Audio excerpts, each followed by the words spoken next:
हादिया, आज शाम को भाईजान की तरफ जाना है, इसलिए तुम भी तैयार रहना।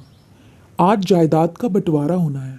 जो मेरा हिस्सा होगा वो मुझे मिल जाएगा और भाईजान अपना हिस्सा अपने पास रख लेंगे। मैं चाहता तो था कि बंटवारा ना हो, लेकिन भाईजान बज़िद हैं।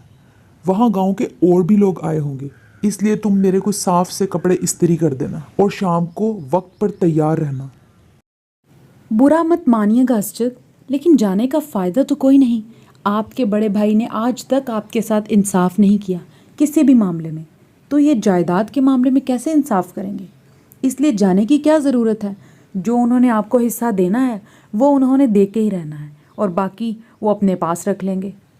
मुझे आपके बड़े भाई की आज तक समझ नहीं आई, पता नहीं क्यों है वो ऐसे। हादिया, ऐसे मत बोलो।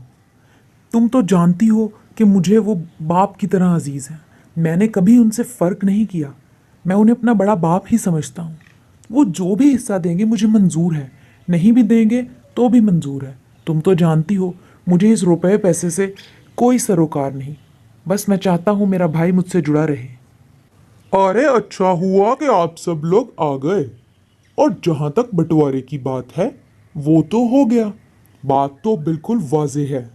असजद छोटा है और मैं बड़ा हूँ, इसलिए जो घर का बड़ा हिस्सा है वो मेरे पास आएगा और वो जो कुएं वाला छोटा हिस्सा है वो असजद तुम्हारे पास जाएगा। तुम उस कुएं को तोड़कर वहां पर एक और कमरा बनवा लेना। सब बराबर हो गया। असलम बेटा, तुम असजद के साथ बिल्कुल भी अच्छा नहीं कर रहे। वो दिल का बहुत अच्छा है। ये और बात है वो तुमसे छोटा है, लेकिन जायदाद तो बराबर हिस्सों में बटेगी ना। तुम घर का ज़्यादा हिस्सा कैसे ले जा सकते हो? और वो जो कुएं वाला, वो कुआं तो सदियों का बंद पड़ा है, किसी काम का भी नहीं। तुम्हें चाहिए कि इंसाफ से बंटवारा करो, ना कि ज़्यादती करो। भैया आप फिक्र ना करें, आप जैसा चाहते हैं वैसा ही होगा। आप चाहते हैं मैं कुएं वाला हिस्सा ले लूं तो मैं वही ले लूंगा। मुझे कोई मसला नहीं है, आप बड़ा हिस्सा ले लें। बस मैं चाहता हूं कि आप सारी ज़िंदगी मेरे भाई बनकर रहें, कभी भी हमारे दरमियान दरार ना आए। आप खुश रहें तो मैं खुश हूँ।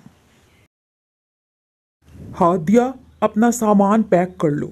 वो जो कुएं वाला हिस्सा है वो जगह हमारे हिस्से में आई है। अब हमें शिफ्ट होना है वहाँ।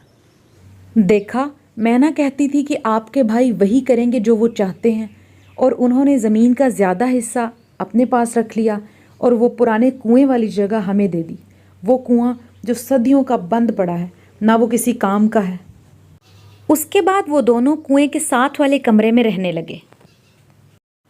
असजद, मैं सोच रही थी कि ये कुआं किसी काम का तो है नहीं, ना ही ये चलता है, ना इसमें पानी आता है, सदियों से ऐसे ही पड़ा है। क्यों ना आप इसे तोड़कर यहाँ पर एक कमरा बनवा लें, तो हमारा गुजारा भी आसान हो जाएगा। यूँ एक कमरे में सामान और हम, बहुत मुश्किल है गुजारा। इसलिए आप इसे तोड़वा दें।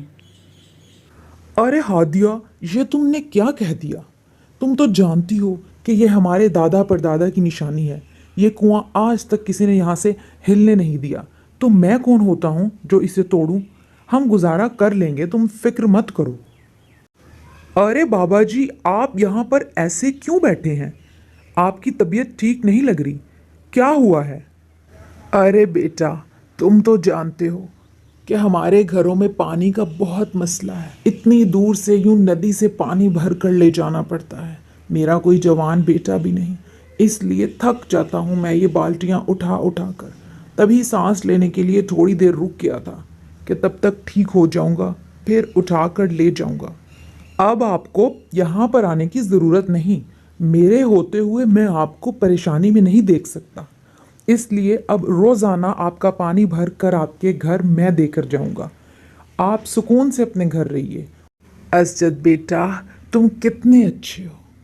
तुम दिल के इतने अच्छे हो कि सब के काम आते हो। सब गांव वाले तुम्हारी तारीफ करते हैं और एक तुम्हारा बड़ा भाई है। अल्लाह तुम्हारा हमेशा भला करे बेटा। इसी तरह असजद गांव में मौजूद सब लोगों की मदद करता।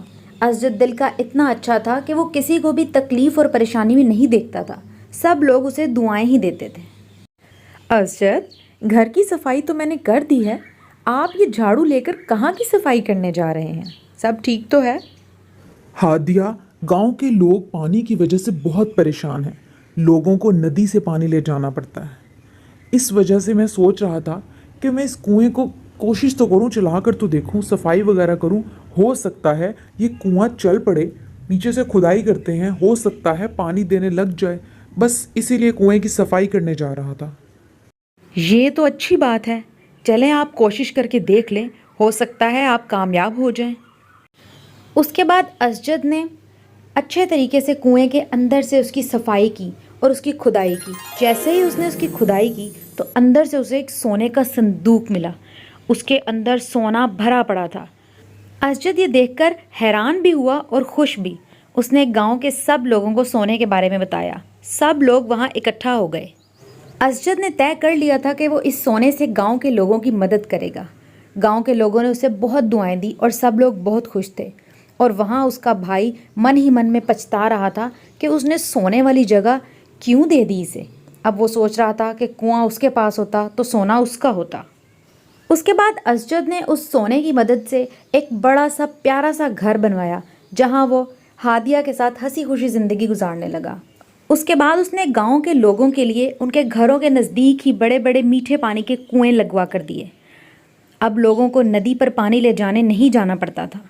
सब लोग बहुत खुश थे। असजद को ढेरों दुआएं देते। अब सब लोग हंसी खुशी ज़िंदगी गुजारने लगे।